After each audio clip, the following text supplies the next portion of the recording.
Davante Adams has officially been traded to the Jets after they lost to the Bills. Welcome back to the Deep Dig Sports Pod. We're going to talk about it here. I'm your host, Drew. My other host right over there. What's up? It's D.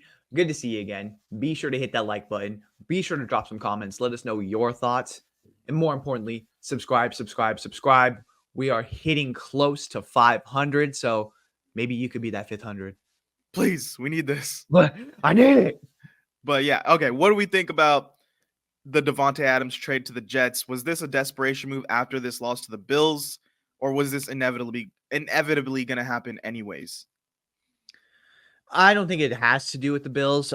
Listening to Rap Sheet talk about it, he said that the deal was already done yesterday. So before they played, and that they were just waiting because now Davante has to go take a physical, and the main reason why he was sitting out was because of that hamstring. So that could be something that they have to maybe wait on, or they have to just make sure that he's okay. But this deal was kind of already done. This deal was kind of in place already. They said that they want Davante for the long term. I think it's just a scramble, and Woody Johnson himself, the owners, being like, okay, what can we do to win this season? How can we salvage this? Because we put all our eggs in the Aaron Rodgers basket. What can we do? And we need to do something. And realistically, they didn't pay a whole lot for Davante. I was actually pretty surprised at that. Yeah, conditional third round pick. It could be a second if he's like first or second AP All Pro, or if they play in the AFC Championship or Super Bowl. I believe it goes to a second round pick. So probably going to be a third round pick, to be honest. I think it's also something with him to do, like him being on the roster next year, which they're like, oh yeah, he is going to be on the roster next year as well. So I think that has something to do with it. But yeah, it's not a whole lot. You figure other teams would have come forward and been like, I'll pay that. I'll pay a second round pick without unconditionally. Like I'll do that Cowboys. for this. Yeah, but I mean, the Cowboys have their own problems. How are they going to pay him? How are they put all their eggs in the Dak basket there, the CD Lamb basket. I just figured, the Ravens would have come forward and done that. Who else was on his list? The 49ers. I mean, we've seen that they could, theoretically use it, but I mean, they got guys. Now they're all back to healthy. Who was another team that was on his list? I don't know, but the Jets in general, I don't know how much better this makes them because we saw, I think Hackett was the problem with the offense. Watching that Bills game, they got the ball going. Aaron Rodgers is slinging it. What really was their problem at the end of the day was the offensive line was getting worked by this Bills defense. Aaron Rodgers getting hit all the time, getting rushed, and even that last interception where he's trying to hit Mike Williams down the seam, he's getting hit while he's throwing, and it just pops up in the air. And I think he either was trying to get it into open space and have Mike Williams run back to the ball, or he couldn't get enough air on it when he's getting hit.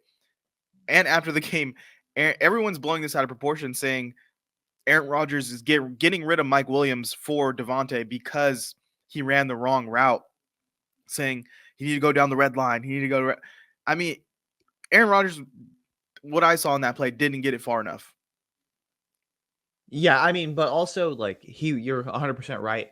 That offensive line continues to be a problem for the New York Jets, and he is just getting beat to hell. Like we're seeing it, him limping noticeably throughout these games.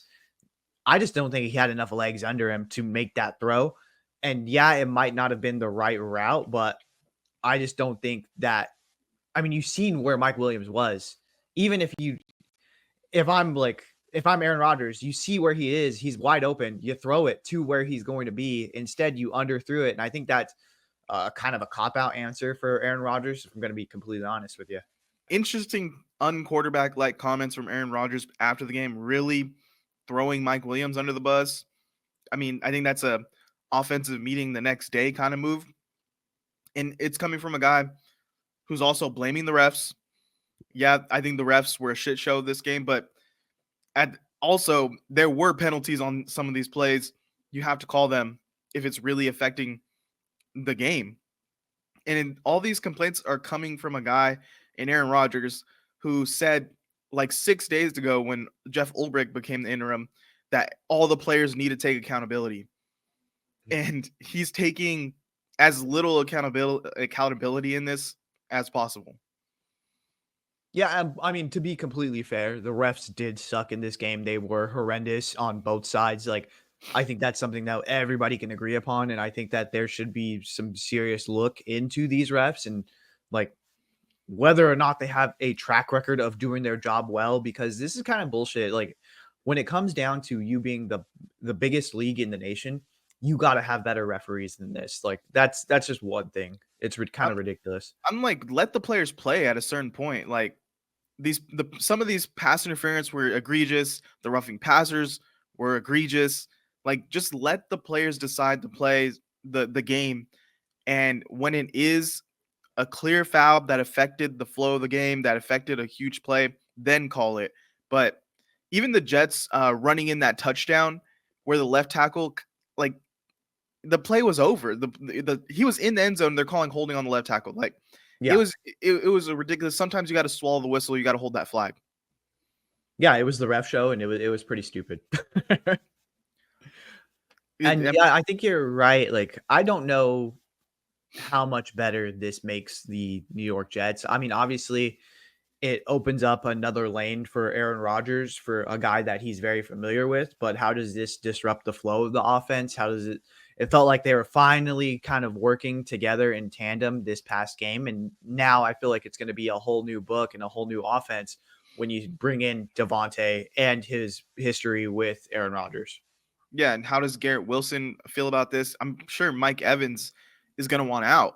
If you're Mike Williams, you're definitely the odd man out.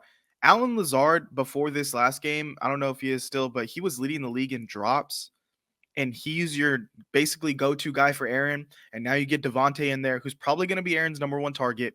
So now is Garrett Wilson. I know they were force feeding him in the first half, but when it's Aaron Rodgers' show, is he going to slowly turn away from Garrett Wilson and keep going to Davante and Lazard? How does that affect your young star receiver? I just don't know how how it's going to work out giving your quarterback so much power when he might not even be here next year. Yeah, I mean, again, I'm just so sick of talking about the Jets. The Jets are a bad team. They have a bad quarterback as of right now hasn't lived up to the hype and hasn't lived up to all of this like things. He's doing weird shit behind the scenes. They don't have a head coach. They have a bad record, and so it's like this must have been what people were feeling about Colorado last year, where it's like, hey, this is a bad team. We don't care about this, and it's like force fed in the national media. I actually like the Colorado hype. I thought it was fun. I don't find this Jets team fun at all. I don't think Hackett does either. Yeah, Dang he's just Hackett sitting there doing nothing. sitting there doing nothing. All right, well, let's talk about Browns Eagles, because this is a very bad Browns team. They're 1-5. Deshaun Watson looking terrible again. They've doubled down, tripled down probably at this point, and said that they are not making a move at the quarterback position. And a lot of people saying this Eagles team should have won this game easily, but they only get a 2016 win. Jalen Hurts had his weapons, AJ Brown, Devontae Smith back, but at times, just didn't look that great. Who are we concerned about the Eagles? Are they a threat in the NFC, or are they also a bad team that just barely beat a bad team? I mean, I think as a contender, you can go ahead and cross the Eagles off your list. I don't think that they'll be contending deep into the playoffs. Uh, for the NFC East, though, the NFC East is kind of the Commanders to lose at this point. Like, we've seen the Giants struggle, we see the Cowboys suck, we see that now the Eagles suck, and so it's like it's kind of the Commanders show, which is if you were to tell me that like 3-4 years ago, I'd be like, yeah, right. Like, you know what I mean? And so I think it's just weird energy coming from all parties within the Eagles. It's a weird energy coming from the head coach who's over here taunting and like yelling at the home crowd fans, Philadelphia Eagles fans, and saying like, "Oh yeah, well you're real quiet now." It's like, yo, they have every right to criticize you. They have every right to tell you when you're doing a bad job. And when you're doing a quote unquote good job. You barely beat the Cleveland Browns. How can you go out there and puff your chest like that? And then he has his kids in the press conference afterwards as human shields so that the media is not mean to him. Like, it's kind of bullshit. Like, he's kind of a bullshit guy. And I think that we are starting to see like his Britney Spears like spiral into madness. He shaved his head. He shaved his head, definitely. His Heisenberg moment right here, yelling at the fans. And you're right. He comes, brings his kids into the post game presser. You're not gonna get flamed by the media with your kid right in front of you. And I think now he's catching it on the back end, where people on Twitter are like, fans are being like, "This is bullshit." If you're gonna be this guy, if you're gonna be the cocky guy who's talking shit to us, fucking own up to it when the mics are in front of you. And it's like he wants to be like, he just brushes it off as, oh yeah, I got a little too excited. Like, bro, you can't. You're like the Baltimore Ravens fan that went around beating up Commanders fans. Like, you can't just say I got too excited. Like, bro, you went insane. You're over here doing stupid shit. You can't just be like, I was a little hyped. Yeah, and it's not even just this one specific incident. It's been the Nick Sirianni experience, and you hear rumblings in the offseason that him and Jalen Hurts aren't really getting along or seeing eye to eye. You're starting to see like, okay, who actually is the leader in this organization? And it's obviously not Nick Sirianni because they had to have him have an offseason project. They were like, go out and find your fucking coordinators and you report back to us a list of people that would be interested and maybe we will keep you. And I think if you're the Eagles and you're already to that point where you're having him fill out like, okay, I will work with this person. I will work with this person. You've already lost, dude. I don't get what you're doing there, and it's just making the entire organization look bad. If you're already to that point, you should have just canned him last year. You should just move on. You had a plethora of other coaches. You still have a plethora of other coaches right now that are out there that you can turn to and be like, hey, I know you're not going to do it midseason because it's kind of unheard of, but next season you got to make a move. I mean, And it's just kind Sirianni, of like, bullshit. if he's not calling offensive plays, he's not calling defenses, like, what is he really bringing to the table on game days? He's just there for the motivation, there for the vibes. And I think Florio was saying your players reflect what kind of coach you have, and Sirianni is all over the place, and so the Eagles are all over the place. Like, they do not have like a real identity on offense right now, and it feels a little makeshift, especially with Kellen Moore. I think trying to like prove a lot of himself in the play calling, where it's like, bro, let's just win the fucking game at the end of the day. Let's it's like they're not reacting to the defense. They're just calling what they think that will get them a highlight player. Oh, we should throw it deep here. We should run it with Saquon. It doesn't feel cohesive. And Sirianni can't really, step in and affect the change in the middle of the game like that. I think, especially with him being a fucking crazy guy off the field now a couple times with the fans, has he overstayed his welcome? Has he, is he being who he can afford to be? And at what point do you cut ties with him? And I don't think he's being who he can afford to be, especially an Eagles team who's falling behind in this race to a Commanders team that looks mature with a rookie quarterback. The poise Jayden Daniels showed in that Ravens game, the throws he hit, is something that I don't even know if I've seen from Jalen Hurts. I don't think so. I'm gonna go ahead and say it. No. Yeah, No, so 100% no. let's talk about the Commanders because they lost to the Ravens 30-23. Jayden Daniels, I think he played amazing. He played wise beyond his years in my eyes. 24 for 35, 269, 2 touchdowns, and just got kind of outdueled by a better Ravens team right now. Yeah, a lot of people were saying that this was gonna be if Jayden Daniels could knock off the Baltimore Ravens, this would be a passing of the torch game. I don't think we're that far. Like, hey, let's go ahead and pump the brakes. Lamar Jackson is a multi-time MVP. He's led his team to the playoffs multiple years. We know that like the amazing feats that he can accomplish. But this is only version 1 of the Commanders with Jayden Daniels. I think that they are only going to get better moving forward because I mean, we're starting to see like we've seen it this past off season where guys will flock to a young quarterback that they believe in. Look at CJ Stroud. See, the Houston Texans end up going and getting Joe Mixon. They go out and get Stephon Diggs. They get pieces on defense. And that's solely because everyone believes in CJ Stroud. And they also believe in the coaching as well. And I mean, I think you could say the same thing about the Commanders. Dan Quinn is a guy who's been there before. He's taken his team to the Super Bowl. He knows what it takes to win this league. He's seen it on both the head coaching and then the defensive coordinator side. And then you have a guy in Cliff Kingsbury that, I mean, he's just meshing so well with Jayden Daniels that you want to watch. Like, this is now like must see TV anytime the Washington Commanders play. Yeah, and tough blow. Commanders D tackle Jonathan Allen just tore his pec. He's out for the season. So that defense, we'll see if they can hold it together enough for this offense that's kind of taking off. Uh, but like you're right, Dan Quinn holds a lot of respect for defensive players in the league, players in general, but mostly defense. And I think what he's going to get in this coming off season in free agency is going to make this team so much better, especially with the pieces they already have.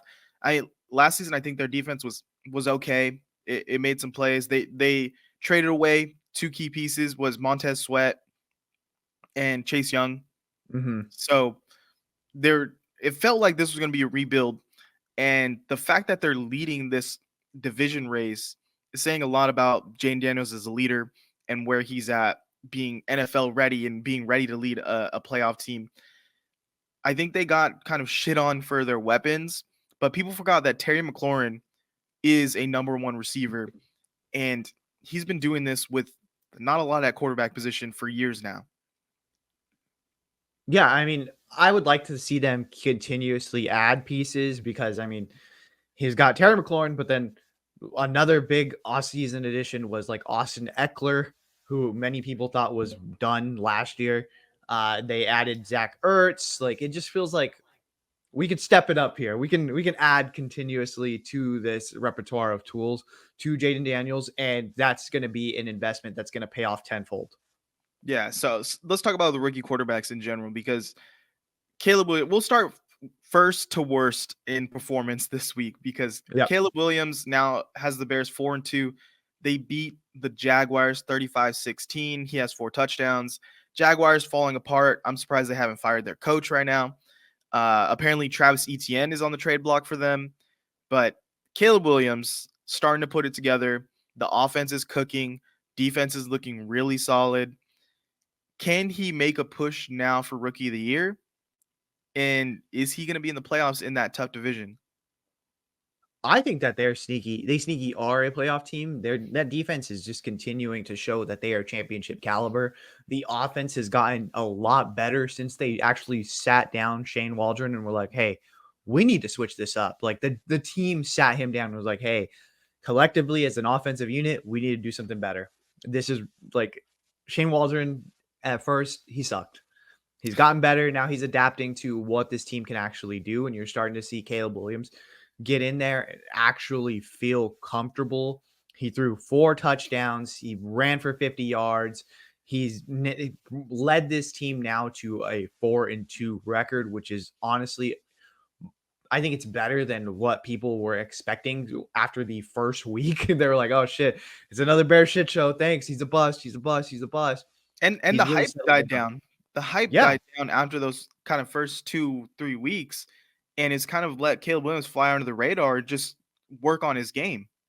Yeah, he sneaky backdoor came through and is delivering on his rookie year, and it's really awesome to see. And I think that he's only going to continue to get better because I mean now he's getting a little bit more repertoire with his weapons. And we were talking about it before the season. They're pretty deep at wide receiver. They're really deep at running back. I think they feel really good about where they're at. And if they continue to play this championship level of defense, they could be a playoff team. Yeah, and the run game has definitely picked up for them. And Keenan Allen being back has been huge. Him being healthy for Caleb Williams definitely completely changes that offense, because now you could spread the ball. You have a big target that's easy for Caleb Williams to hit. He had 2 touchdowns this week. So definitely affecting change. And Cole Kmet turning into a great tight end right before our eyes. So The weapons are there, Dual the threat. defense He's is a there. tight end and he's a long snapper. Did you see that? Yeah, he does it all. Let's talk about I don't know who was worse or better, but let's go for Drake May right here because we had discussions before this week saying this is the wrong time to throw out Drake May in his first start of his career. A Texans team that's really good, that blitz a lot. I think they played the Bears. They played him before in the season, and they really Yeah, got after Caleb Williams' ass. yeah, they played the Bears. They blitzed them. You knew they were going to come after Drake May, and it wasn't close. The Texans got out to a lead. Patriots scored a little bit, but yeah, how are we feeling about Drake May's first performance? And was this the right move to put him out there? I don't think that this was the right move, but I mean, hearing rumors about like the locker room being pissed off that Drake May wasn't starting, that they didn't feel comfortable moving forward with Jacoby Brissett because hey, we have this guy that we feel a lot better about, and Drake May. I think that Gerard Mayo was in real jeopardy of losing this locker room, and he still might at some point during this season because this is not a good New England Patriots team. This is not a good roster moving forward. I don't think there's really anything to be excited about. Like you have Drake May, but the offensive line is shot. You have Ramondre Stevens, but Ramondre Stevenson fumbles all the time. And then you have a receiving core that's led by Kendrick Bourne, when Kendrick Bourne we've seen is like wide receiver 3 or 4 at best. And so I don't think there's a whole lot on the offensive end. On the defensive end, you're just getting shelled left and right. And so I don't see how this team is going to have moral victories moving forward. I don't think that this was the start that you should have had. If you really wanted a soft landing for him, why not wait until next week when you have the Jacksonville Jaguars? I think that's a much easier team to go up against. And we just seen that Caleb Williams had success against them. I, but anyways, I just think it was a loss. And I think that it's a loss on the season. And I'm hesitant to say that Gerard Mayo will give you a one and done because I think the New England Patriots just won't do that. But he should be a one and done if that makes sense. I don't see anything that he's adding to this team that is creating value moving forward. Yeah, and the thing was with Jacoby being in there, he was supposed to be there all season to just take the hits, to take the L's because this team isn't built to win. This team isn't built to win 6 games, 5 games maybe. Can they even get that? I think this is like a 3-win team. And you want to protect Drake May. You don't want him to, first of all, ruin his psyche as a quarterback or get injured and going into next year, you're rehabbing rather than having a full off season. So I think Gerard Mayo is in there because he's going to listen to whatever the front office and owner tells him. And that's kind of what he's been doing. They want Drake May. Okay, we'll give him Drake May. But I had 3 touchdowns for Drake May. He had a really great pass, touchdown pass to Kayshon Butte. I just wish he didn't have to go out there this week in such a tough environment. At least get him a proper first game with the Jags where their defense isn't going to be that amazing. I mean, I think we've seen flashes from Drake May of what he can be. We know he has a good arm. We know he can run a little bit. So I think the flashes are there, but I think the roster around him is so bad that Yeah, how could it's the wrong decision to put him out there right now. You're just going to ruin him rather than him elevate the entire team or at least be asked to elevate the entire team. I don't see how you could even evaluate him like behind this poor of a roster. I don't think it's fair to Drake May at all. I think again, you paid Jacoby Brissett to take a beating. Just go out there and take a beating, take your lick, get another draft pick that's really high, and then you just move on to the next year. You know what I Yeah, mean? and if you're Gerard Mayo and you're worried about losing the locker room for playing Jacoby Brissett, you got to tell these guys, listen, look around the fucking locker room. We're not winning games. Like Yeah. you guys should know this. We're not going to win games. Like if I'm losing the locker room because the Patriots players are mad that we're having a bad season, then get rid of those players because it was obviously from day one this was going to be a bad season. Yeah, but again, you can't have these guys that are so competitive, that are used to winning, that know like what it takes to win and just tell them, hey, we're gonna suck. Like, bye. Like, you've got to throw everything. You got to throw the kitchen sink at it. You've got to try because not only is it fighting for wins, it's fighting for your contract. It's fighting for your status in the league. It's that reflects on their career moving forward. If you're a part of one of the shittiest teams ever, like if you're a part of the winless Lions, that's on your record and that's something that's going to stay with you forever. I think that this team is they're just trying to find something that's going to work, and I just don't know that it is this season. I just think that it's kind of a wash. I think that, again, this season is a wash. They should have just held Drake May back and just let Jacoby continue. But I mean, you're going to lose the locker room. You got to figure it out. And I think that kind of spells like what this Gerard Mayo era is going to be. And I think he's just kind of sitting in there because he's an extension of Robert Kraft, who wants to paint this narrative that, hey, I should be, when you talk Patriots dynasty, I should be the first name, not Tom Brady, not Bill Belichick. It should be me. And yeah, it's just not going to be. All right, well, let's talk about the other rookie quarterback. Looking forward to Thursday night football. The Broncos take on the Saints. I don't know if Radler is going to be starting or if Derek Carr will be back, but Radler, threw for 243, a touchdown, 2 picks. I thought he looked good at times. It was more so in the first half when they took the lead. Baker Mayfield throwing 3 interceptions and Saints getting a kick return touchdown. I think it was kind of a weird game in the beginning for the Bucks that put the Saints in a good position, and after that they just got shellacked and really fell apart at the end. Saints Broncos. Broncos are 3-3. Saints are starting to fall apart. Sean Payton game. I really don't know where to go with this game. I think the Saints win it. I think they win it pretty easily. I think that if you're Dennis Allen, you're like, okay, how can I put my stamp and continue to prove that I am going to be the Saints head coach? I go out there and I beat the dog shit out of Sean Payton when he's down the worst. Like, he has this rookie quarterback in Bo Nix who is not good. Like, he's shown flashes of like, hey, he can perform, but last week it was just not a good week. I think that that's going to be more of what Bo Nix is just like a lower tier quarterback, 30 through 40, where there's other guys in the league that are backups that would probably come in and create a spark off the bench that are better than Bo Nix. But I think you got to capitalize on it right now. You got to jump on. You got to trample him while he's down. Yeah, I think I want to go Saints here because I think their offense has more weapons, more explosive, and their defense can get some stops, especially against Question Broncos. mark, can they? Yeah, Can they? especially against a Broncos team whose offense struggles to get the ball rolling. But then again, I feel like it gets weird with this Broncos team. They have 3 wins. They've beat the Jets. They kept it really close with the Chargers.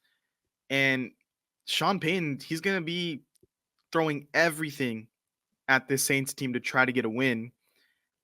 Can Bo Nix really execute it and handle what is going to get thrown out in this game? If you're Sean Payton, this is circled on your calendar all preseason, all off season. I think this is the litmus test for Bo Nix to see if he is going to be successful in the league or not. Because you're right. Sean Payton is going to throw everything. He is going to want to win this game. He is going to want to go to his old stomping grounds and prove that he is still the biggest and the baddest dude. And if you're Bo Nix and you go out there and you throw a duck, I think that's it for you. I think that puts you on Sean Payton's shit list. And I don't think we've seen a lot of people get on that list and continue on in their career and have a successful, healthy relationship with them. Yeah, and it'll be even more telling that, listen, you lost this game with your first round quarterback, Bo Nix, and we beat you with Spencer Radler, a Yeah. different rookie quarterback later in the draft. So that could be a real big narrative built on Bo Nix, keep the pressure on. So I'm not sure which way to lean, who I think is going to win this game. I think it's going to be Saints, but I think Sean Payton and his Broncos team has 3 wins. It gets weird. It is going to be weird, especially coming on into a short week. I think we always see like the Thursday night game is a little bit weird. And so, yeah, I think it's going to be a tough. I'm going to go Saints. I'm going to go Saints. I'm going to ride Saints hard. Whoa. Yeah. No Diddy. All right, let's talk Colts Titans Will Levis continues to get memed. It's never gonna end. I don't know why they don't pull this guy. He's 95 yards on the game, 1 touchdown, 1 pick. And they were leading late in this game, but there's something about Flacco. Something about Flacco. Something about Flacco. This guy, the Colts are a better team with Joe Flacco, right? Instead of Anthony Richardson for now. I think so. Yeah. I think right now, current day Joe Flacco is better than current day Anthony Richardson. And I don't think that's a controversial take. I think that's just something we just seen. He led the Cleveland Browns last year to a playoff berth. We see what Deshaun Watson is doing with that same roster. We see now that Joe Flacco is getting wins with the Colts. I think that he's just a better quarterback, period. Yeah, I think so. Look at the throws, the touchdown throws that Joe Flacco made in that game. I don't think Anthony Richardson hitting those throws, especially blitz in your face, backpedaling off your back foot, throw it up. I don't think even Anthony Richardson would have the awareness to put that ball up where it's at. And so Joe Flacco, I think the Colts need to say, Anthony Richardson, take your time, get healthy, maybe take a couple weeks off and let Joe Flacco get some wins for you because this division race is going to be tough. It's going to be close. Yeah, and you've already dropped some early games that you probably shouldn't have dropped. And I think that you need everything that you can in order to just get into that playoff, the wild card hunt of this. And so I think they should roll him out for the next few weeks. I think that they already said they're going to slow play Anthony Richardson. And Anthony Richardson is just an injury prone guy. We've seen in college, he was injured. We've seen that in his first season, all 4 games that he played, he was injured and banged up in each of those 4 games. And we've seen now that this season, he is already banged up and injured. So I think you got to kind of treat him with kid gloves and be like, hey, we are going to save you for the eventual playoff push. But really, in your mind, you're like, we need Joe Flacco to even just get us there. Yeah, Joe Flacco, he just wins. He's the guy. Let's talk about Steelers just blowing out the Raiders 32-13. And it's a weird one because Justin Fields 4-2, been starter all season. He hasn't made a lot of mistakes. I mean, I'm not going to say he's been great.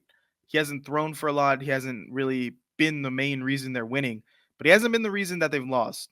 He hasn't been terrible. He hasn't thrown a lot of picks. They are going with Russell Wilson supposedly for this coming week.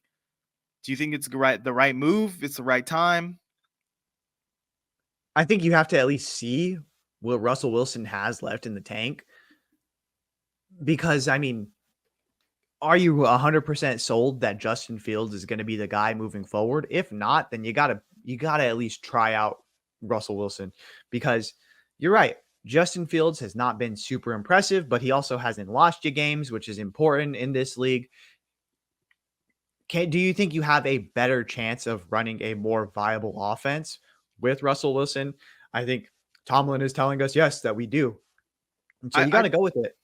I just feel like Russell Wilson doesn't add that much more in the passing game to offset what Justin Fields is bringing for them in the run game. Like, Justin Fields is running the ball really well for this Steelers offense. And I think, honestly, I wasn't a big Justin Fields guy, but I think he's a perfect fit for this team. Great defense, run the ball, and then when you need something to happen on the goal line, this guy can make it happen.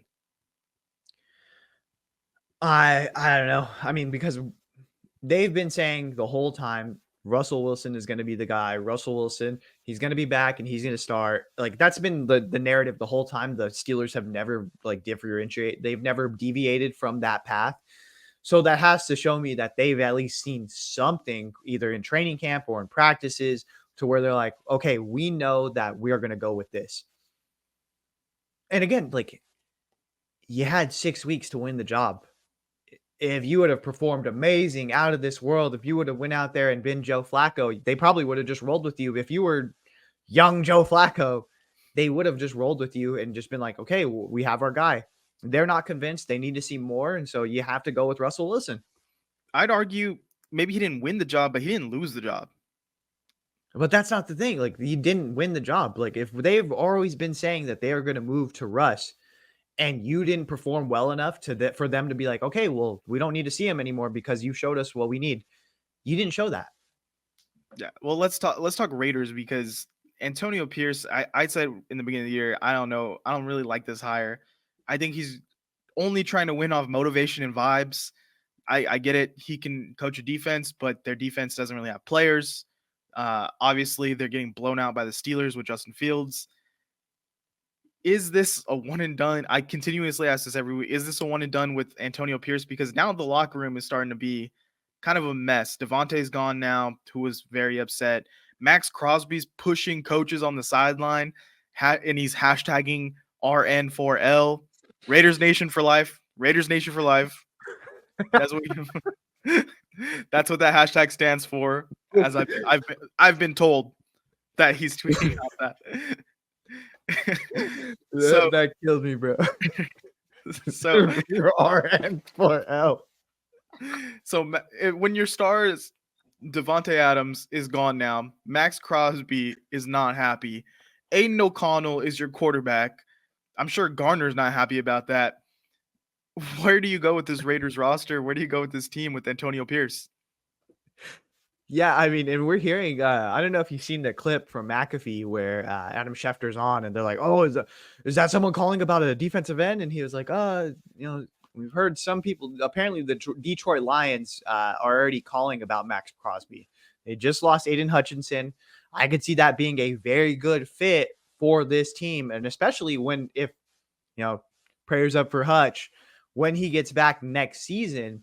Can you imagine those two coming at you from opposite ends? That'd be crazy.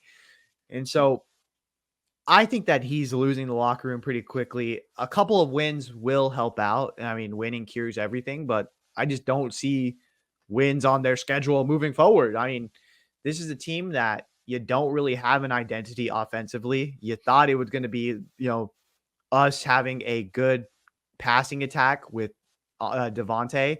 Davante is gone. You gave away Josh Jacobs for nothing. He just walked. He's balling on the Packers. Yeah. And it's like you made all the wrong choices leading up to this season, and now you just got to sit there and eat it. And I think we're going to see them draft a QB really high this year. Shador? I don't know. We'll see where they end up as far as like on the draft order and who's available to them, but I think that they need to make a move and get a quarterback in here. And I think they need to trade Maxx Crosby. Like, I think you get first round pick from Detroit and just load up on this draft. I think you would. Detroit is a team that just blew the barn doors off of Dallas. They're over there lining up linemen at wide receiver. They're doing hook and ladders to a left tackle. They were literally embarrassing the Dallas Cowboys. But then it's bittersweet because you get the Hutchinson injury. And can you sustain how good you are now? Because he's really the key to their defense. Yeah, he makes them go. But also, I seen someone just comment on a video that we did right after the draft. And you were talking, you're like, give me all the Lions hype. I love Jahmyr Gibbs. I love Brian Branch. And they were like, you're 1,000% right. And you were. Go ahead and take a victory lap. Thank you, draft analyst. Number one over here. I also said Brock Purdy was the future when we drafted Matt in the Mr. Irrelevant. I'll pull up that clip. I'll pull up that clip eventually, but I call him how I sees him, and I'm right most of the time. Yeah, we know ball knower here. Ball knower. Not when it comes to the Chiefs, apparently, to the comments. Well, anywho's, I think that it's going to be tough sledding for the Lions. You lose a big time leader in Aiden Hutchinson. I think that they're good offensively enough to kind of keep up with every single team in this NFC. It's just like on the defensive end, when it comes to, we just need a stop here. Can you rally around that? I think that, from the head coach down, this whole team has a mentality of we are tougher than you. We will get after it. But do you have the horses? We will see now. Maybe with Aiden Hutchinson. Hassan Reddick, if they can't get Maxx Crosby? I think they're going to make a move. I don't know if it's going to be for Hassan Reddick. I mean, it's kind of a bad story when even your agent's dropping you. I mean, I think he signed with Drew Rosenhaus now. Yeah. So something to get done. But yeah, that's all we got for today. Please subscribe. We're almost 500. Go and like, go and comment, and we'll see you next time. Later.